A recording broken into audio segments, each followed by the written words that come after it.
Good morning.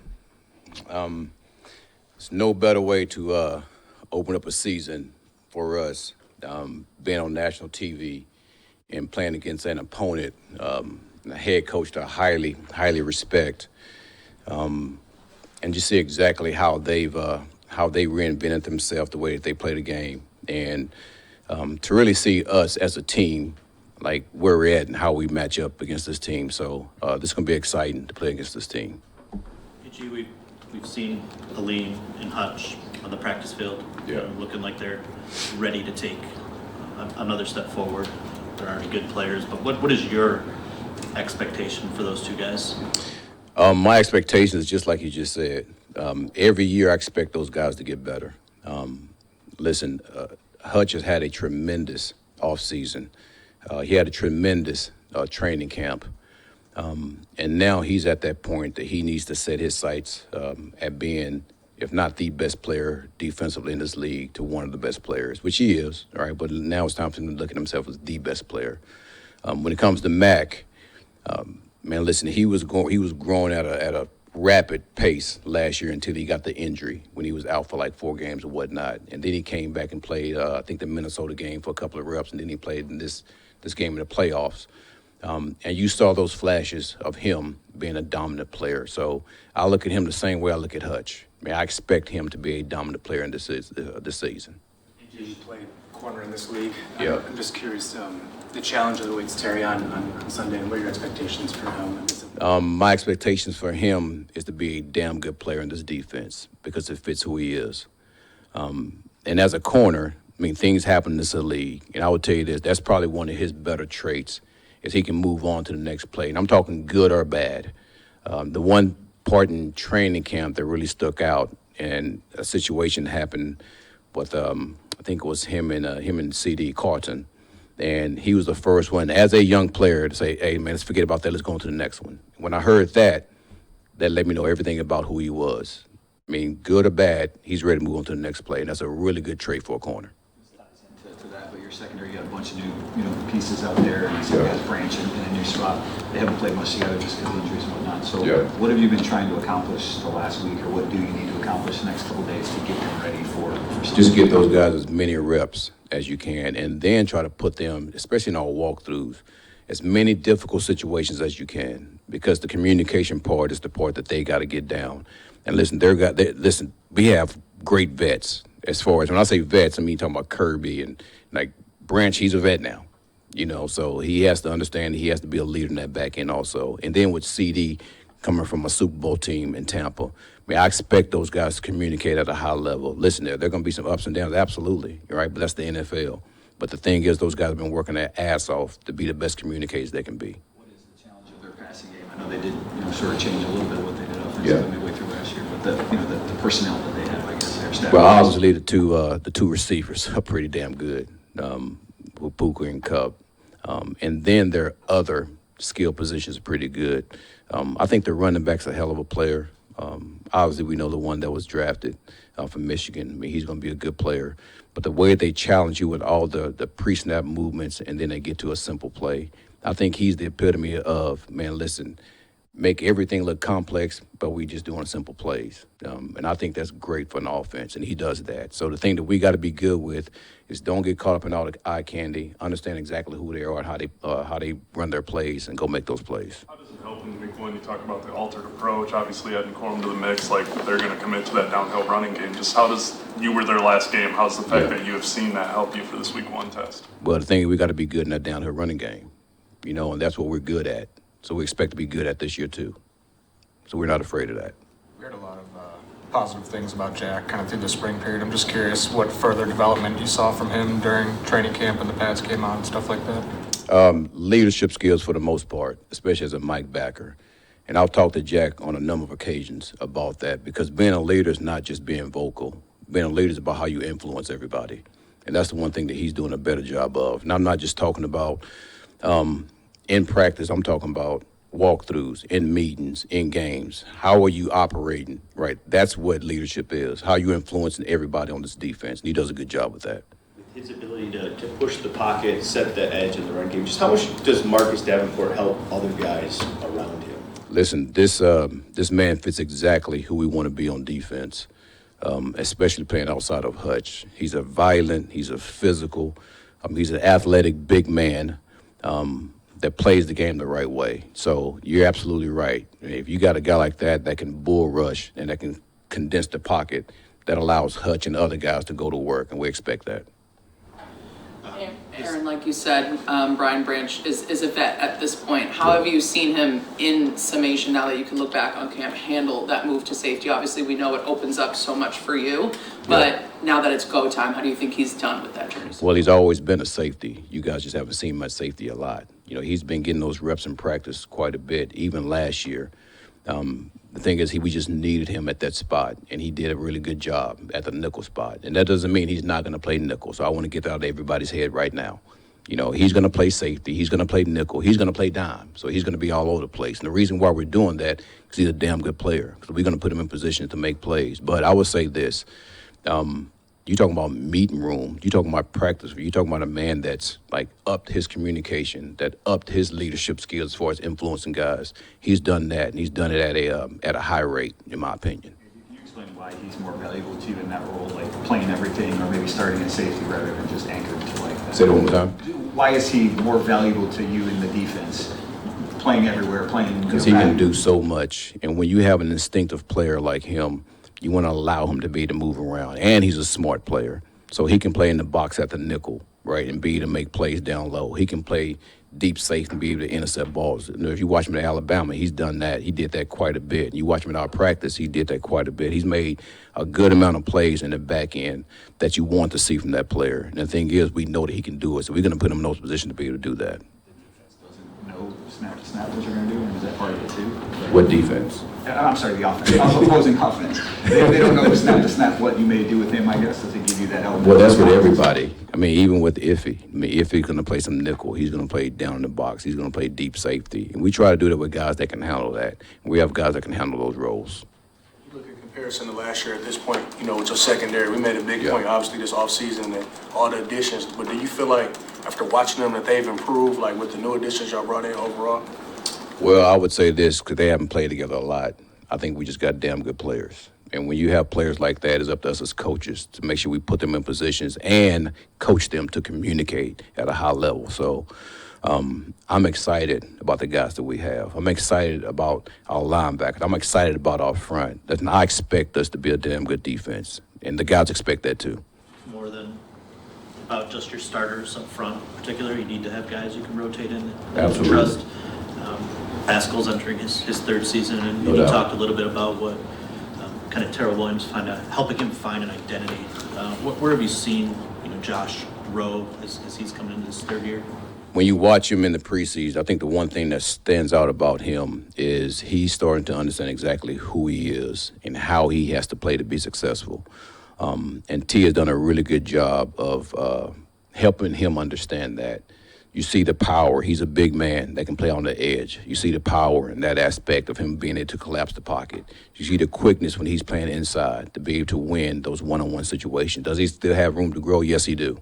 All right, but that's what we got T for, to be able to help unlock those things that's in him. So he has done a really good job. We have other guys, Barnes, Rodrigo, like all these backup guys that we have that we're going to try to put in special situations. Man, those guys are really growing, and we have some depth now with our defense, and we look forward to playing those guys. Where does he have room to grow, and what are your expectations for him? The same that I have with Branch, because when you have two young safeties, man, they have to be on the same page, and he's been a starter for us for quite a bit. So the one thing that we do know that he can do, he can go get the ball. He's going to continue to do that. But now is the other things that he has to do a good job of. Sometimes he needs to be down and play man coverage on the slot. Sometimes he needs to play zone in the low part of the field. So those are things that he's been working on this whole offseason and training camp, and he's done a good job of that. I know he's not in your room, but do you have any thoughts on Jamo's offseason and just how he's been developing on the other side of the ball? Listen, iron sharpens iron in this business. So the guys that we have as corners, right, going against Jamo, I think it made both guys better. So I expect Jamo to do what Jamo do, and that's run past people and make plays in the deep part of the field. So, listen, I'm a huge fan of that player. Me and him have a really good relationship, and I try to push him just as much as I push anybody else because he has the talent to be able to do it. So I look forward to watching him operate this whole season. Just after seeing him in practice a little bit, what excites you the most about the possibility of getting DJ Reader back in the coming weeks here? I would say this: he's a man's man, and when you talk about leadership, man, he's the epitome of leadership. He's a guy that's able to open up lanes for linebackers because it's going to take two to stop that man, and he's sneaky athletic. Like he's sneaky athletic as far as pass rush is concerned. So he's worked his butt off to get to where he needs to get to be a part of his defense. And man, it's just a joy to watch him in walkthroughs. It's a joy to watch him in meetings and just see how he operates because he's a true pro. And I'm excited to have that player. Thank you. Now I feel big. How you doing? Outstanding. Are you going to kick into the end zone every time with these new kickoffs? I mean, it seems like, I don't know, it feels like it's already trending that way. So I'm just curious, your perception of the new kickoff, the value of the changes. Yeah. Well, we'll find out soon what we do. But I would say in general, I think the league's done a great job, honestly, of like trying to come up with a play. Let's speak positives first. Come up with a play that can play out more frequently, has less injury rate. And I think the injury news that we got back from the preseason sounds like it's trending in the right direction, which for me, honestly, is probably the most positive thing. I've always said that I really like the play. There's a lot of things about the play I really like. I think on one side of the ball, you like it more than the other side of the ball. If you're on the return side, I think you feel real good about the play. If you're on the cover side, it's a challenge. I think the biggest challenge with the play just in general is it's a volatile play. So the easiest way I could explain it is if you place a $100 bet, not that we like talking betting here, but if you place a $100 bet and you broke even if the ball went to the 30, that's where the touchback goes. Well, for every yard you stop in front of the 30, you get $1 back. I would say it's hard to get $10 back on that play and tackle them at the 20. But there's 70 yards that way that you might give up if it goes the other way. So it's like this risk-reward thing.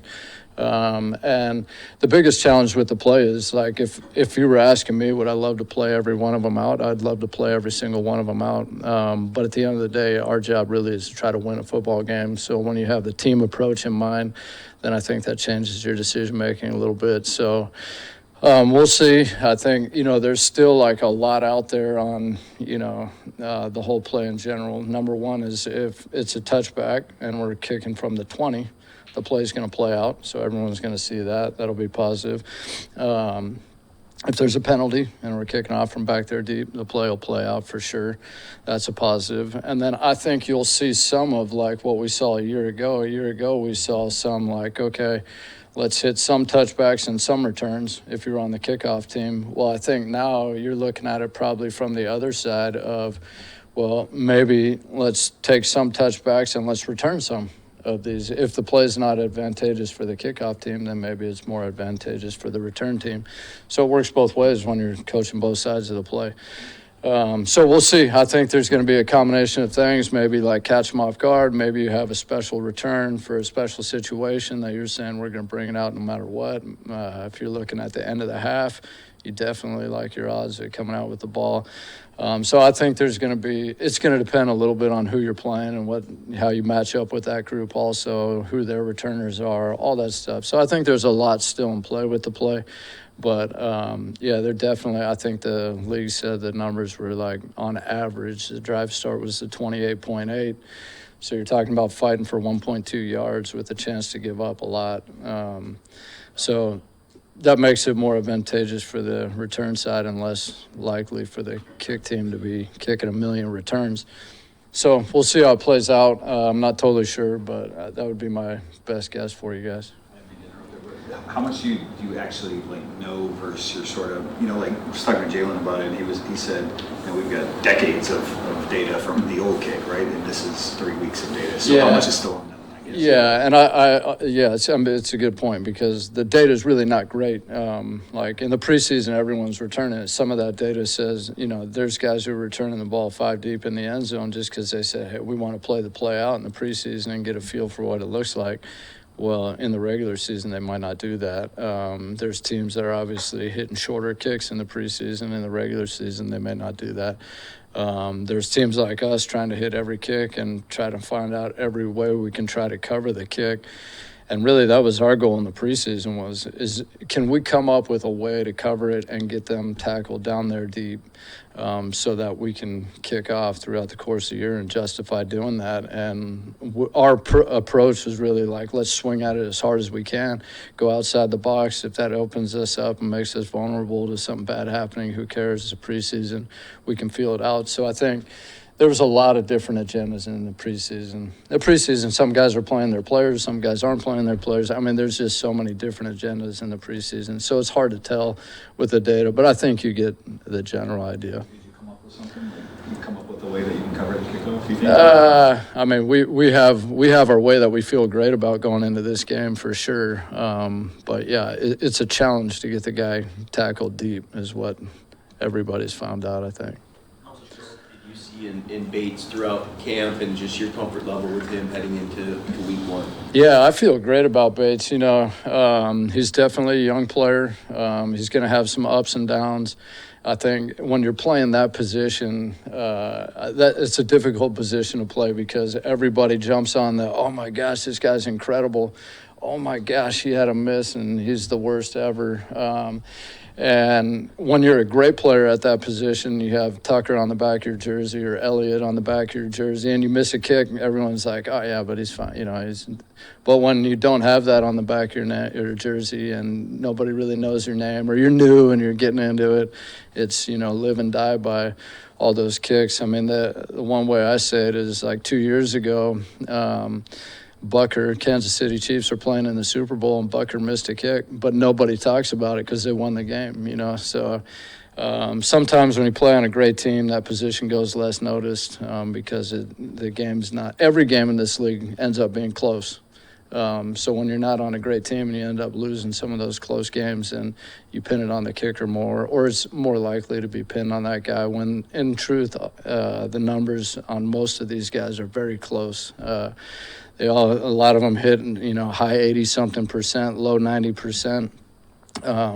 And some of those numbers are skewed. Speaking of data, some of those numbers are skewed because one team had to kick 50-something yarder at the end of the half with 2 seconds on the clock just because it was their best shot at getting points on the board before they went into the locker room at halftime.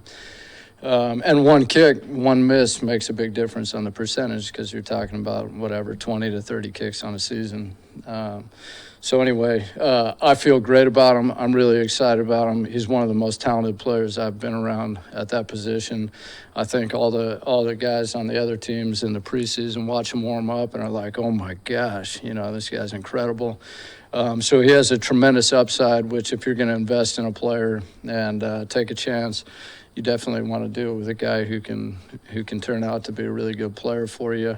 I think we got to be patient with him. At that position, there's a lot of history that says a bunch of those guys end up making it on their second team or their third team, like Carlson or those guys, and it's like, man, maybe Minnesota shouldn't have given up on him so fast and just hung in there and be patient. Now, that being said, I would also say that he's got to do his part too, and you got to make enough kicks and do a good enough job to stick around. But I certainly feel really good about him. I think in the preseason we had 2 snappers we were working. I think it'll help him to settle down with one player there and help those guys get into a rhythm. I think that's an important part of the position.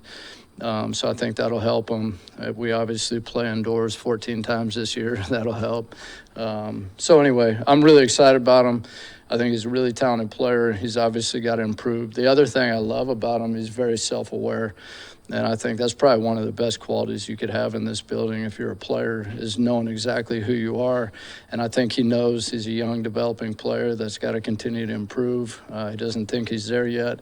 But I also think he's confident in himself and knows who he is, and he's got a lot of talent and believes he can get there. You shared your comfort level clearly with Jake. I'm just wondering, clearly the decision ultimately falls with Dan, whether to go for it or kick the field goal. Do you weigh in? Are you going to weigh in a little bit more to say, hey, this is what Jake can accomplish to potentially try more field goals as opposed to going for it on fourth down? Yeah, I would say he makes those decisions for sure. Do we have conversations? We have conversations a lot throughout the course of the week, throughout the course of the offseason, just general philosophy. And then I think the other thing that happens is he develops confidence or his opinions based off watching him at practice and seeing what he can and can't do and what he's done, what he did in the preseason. You know, the kick at the Chiefs at the end of the game was good to see, obviously, a pressure situation, which is another thing about that position. There's some kickers who are great players who you all would think are great players who missed a lot of kicks, but they made the big ones, and there's a little bit of that at that position too. Got to make them when they count. Elliott, you know, is one of the greats in this league, and I think it was last year you told us that he had a down year and you had to exhibit, you know, that patience. Patience is kind of a weird thing in this league. You don't get a lot of it very often, and you probably get less of it when Super Bowl contention is in play. So, you know, where did you, I guess, learn that, you know, there is a time for patience, there is a time for development with, you know, a position as critical as kicker? Well, yeah, I think what often happens at that position is it's perceived like he did a great job or a terrible job based off one kick. But when you look at the whole body of work, you're like, okay, wait a minute, maybe it wasn't quite so bad, or maybe it was worse. Or you put it in really in a better comparison with a bunch of players. You realize like, oh, he is about the same as all those other guys. So I don't know. That's kind of how I see it. It's not. I mean, yeah, patient, but patient doesn't mean like you're missing a million kicks. But patient means, you know, you miss a kick here and there. That's going to happen. He's probably not going to go 100% this year. But what happens with the media and all that, to me, is it gets skewed, and it's like, oh, this guy was incredible, or oh, this guy was terrible, and the truth is probably somewhere in between. And that's how it usually is with most of these guys. The truth's somewhere in the middle. And so anyway, I don't know. I hope that answers it. But. Sure, a quick word about Hogan before you go, just, you know, since you made the team as an director. Yeah, I would first say this, like, that was probably, I mean, cut day is never easy for a coach in this league. You love these players. I mean, I can't tell you how much joy that these guys bring me. Being around this game, being around these players, being in the meeting room with them, going through the offseason with these guys is incredible. I love it. It's my favorite part of the whole thing.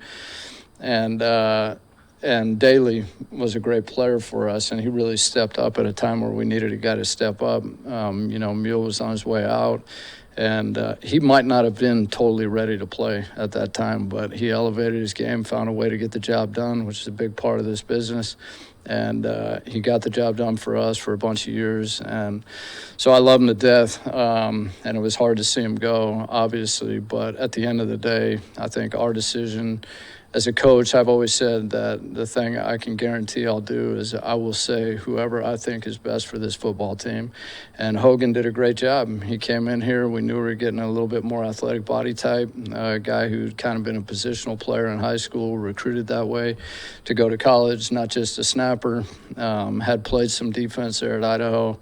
And he came in and he really just earned the job. I mean, he did a great job, executed everything we asked him to do, showed up in coverage down the field, which is an element that his game's a little bit different than, and did a great job in protection and everything else, and the snaps and everything else we asked him to do. So he really stepped up, won the job, which I'm definitely happy for him.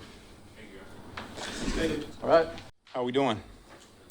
Good. Dave, good to see you. I don't think I said hello to you. All right. We'll go ahead and open it up. No Aaron Donald on that side anymore. Just kind of what do you see from them in the early stages? They got a couple of young guys over there, and I guess what are the differences that you're expecting to? Wish I knew the answer to that. That's the challenge we have. I mean, that's the challenge for every team right now. This time of year is different defensive coordinator. So sure, schematically they'll have some tweaks in there. And then personnel-wise, it's a completely different crew up front and on the back end. So it with the lack of tape that's out there, certainly from LA, we're going to have to be creative in terms of trying to find out how to isolate players and attack them. year 3 for you. I'm just curious how you feel entering week 1 now versus how you did maybe a couple years ago when it was all kind of new for you. Yeah, I mean, my comfort level's high because of the guys around me. So the coaching staff gives me a ton of comfort. Second year that this whole group's been together, which is really special, I think. I mean, we can read each other's minds now, and we're a lot more efficient. I wouldn't confuse that with getting more sleep, but we were definitely more on the same page, and we're able to get to point B a lot quicker than what we've done as a coaching staff. And then our players, I mean, there's a lot of continuity there. Jared's been here, Saint's been here. A lot of that offensive line's been here. So I think we are all very comfortable with each other. And so that's where year 3 for me, I feel really good about the group that I'm around. We talk about the continuity a lot, but you've got, a pretty young group in Gibbs, Laporta, and even JMO, just given the reps he's had so far in his career that, seemingly are all going to be making that year 1 to year 2, or in JMO's case, year 2 to year 3 jump. What kind of confidence does that give you that there's, I guess, more juice, to squeeze here out of what you've been able to accomplish so far? Yeah, I think it's usually the biggest jump for most guys in this league is going from year 1 to year 2. Their heads aren't spinning as much, and so hopefully we'll see that from that group that you just talked about. They certainly had good rookie years as well. So if we can pick up where we left off from last year, then certainly we'll be cooking. But they've had good camps when they've been available. I know both those guys, Gibbs and Laporta, have missed a little bit of time there in training camp. But from what we've seen as of late, we feel really good with where they're at. Where's your confidence level in Jamison right now, though? Yeah, man, we talked to you about, you asked you about him all the time in training camp, but just going into the regular season, where's the confidence level in him right now? As high as it's ever been, and continuing to climb. The more reps, the more time we get together on the field, the better I feel about him. He's grown in so many ways on and off the field as a player, as a route runner, as a receiver, and then off the field, just his preparation, how he's taking care of his body, his demeanor with his teammates and interactions with them. He's come a very long way, and so he's just going to continue to grow. And the more reps he gets, he's going to make mistakes and he's going to learn from them. And that's the best thing, most encouraging thing we've seen is since he's been out on the field, he rarely makes the same mistake twice. Statistically what it means, but just schematically, what does it mean? Like that deep speed that he has, like we saw it at times last year, but the way that he opens things up, I guess, for the offense. Yeah, we'll see. Hopefully teams are sleeping on it a little bit here early in the season. So I think he's got that rare ability in this league to take the top off the coverage. And so if we can get him over the top, if it presents itself, those opportunities, I think Jared is a lot more comfortable in knowing where he's going to be and how he needs to throw those balls down the field to take advantage of that. But we'll see what the coverage dictates. Sticking with that position group, it seemed maybe like the number 3 or number 4 wide receiver battle didn't shake out the way you guys anticipated through camp. Isaiah obviously made it, but Brad said we're not going to just put a guy in there because he's the next guy. We're not going to put a guy in the 53-man. You went and got 2 new pieces in Tim Patrick and Allen Robinson, guys that have accomplished a lot in this league. You're just getting familiar, obviously, with them on a personal level, but what have you seen from them in your early meetings, early practices, and what maybe one or both of them could contribute for you down the road? Yeah, both those guys really impressive from off the field, in the meeting room, in the walkthrough that we just had, extremely diligent, taking notes constantly. You can tell that they are professionals, which, when you get these young players in this league, they're learning how to do that. These guys already know. So I think that they'll be able to grasp this offense a lot quicker because of that. On the field, you can tell both those guys have a lot of ability, long, huge catch radius guys. I mean, Allen's got arms all the way down to the floor, it seems like, and then Tim is the tallest receiver I've been around, I think, in my time in the NFL. So both those guys certainly give that big body catch radius appeal for Jared, and we'll see how far we can push him, and really encouraged with what we've seen so far. I know it's the other side of the ball, but I'm just curious, your assessment of Terry Arnold and the compete level that he's shown and the work that he's done against your receivers? Yeah, he's sticky. He's sticky as all get out. So he's given us some issues there during training camp, one-on-ones, and we've tried to pick on him a little bit, and it hasn't been super successful. So I'm encouraged to see where he's at. He certainly lets you know he's out there. So it's in more ways than one. It's good. I was just curious what you like about Parker. Yeah, we talk about that third tight end spot, being able to wear a lot of different hats, and he might not have the same pass catching appeal as some, but everywhere else we feel really good about his versatility. He's excellent in line, very strong, very physical. You could see this during training camp there, preseason games, we had him at some fullback, so we liked his ability to come down and isolate linebackers. And then he's been really smart and dependable, whether he needed to be the Y, the F, or in our heavier packages, move him around a little bit. So I think that's what really tipped the scales in his favor in terms of making the 53. But like I said, during training camp, we felt really good about the 6 guys that we had. And kudos to Brad and that staff finding a way to get 5 of those 6 back in this building in some capacity, because the 2 that are on practice squad are going to help us out at some point this year. It's tough to read too much into preseason sometimes, but Vaki seemed kind of like a special playmaker, and the opportunities that he got, I think we all understand. It's a long road for him to get fully acclimated to a position change, but when you see, I guess, the playmaking ability that he showed in those limited reps, do the gears start churning of trying to find ways to get him involved in the offense in some way, shape, or form early? Sure. I mean, the message to the guys, particularly the ones that haven't been here, is we've tried to, the last 2 years, anybody that we see active on game day, finding a role for on offense. We don't want to come out of a game and guys have 0 snaps on offense. And so if he's active on game day, absolutely, we'd love to find a package for him to get out there and whether it's some carries or some routes, whatever that is, that'd be great. Feel the same way about Craig Reynolds as well. He's been flying under the radar now for the last 3-4 years, and he's just been steady Eddie and super reliable also.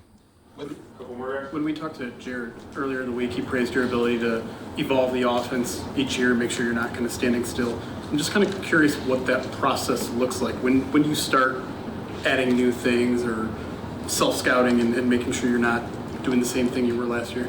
It really starts when we are watching ourselves, and we talk about as a staff maybe a play off a play and how we can attack a certain look that we're seeing. And then it goes another step further. Once we start evaluating some of the pro guys around the league, free agents, and then certainly the college tape that pops up come draft time, that's when the wheels really start turning. And I think I mentioned it last year. I got this stack from Chris Spielman.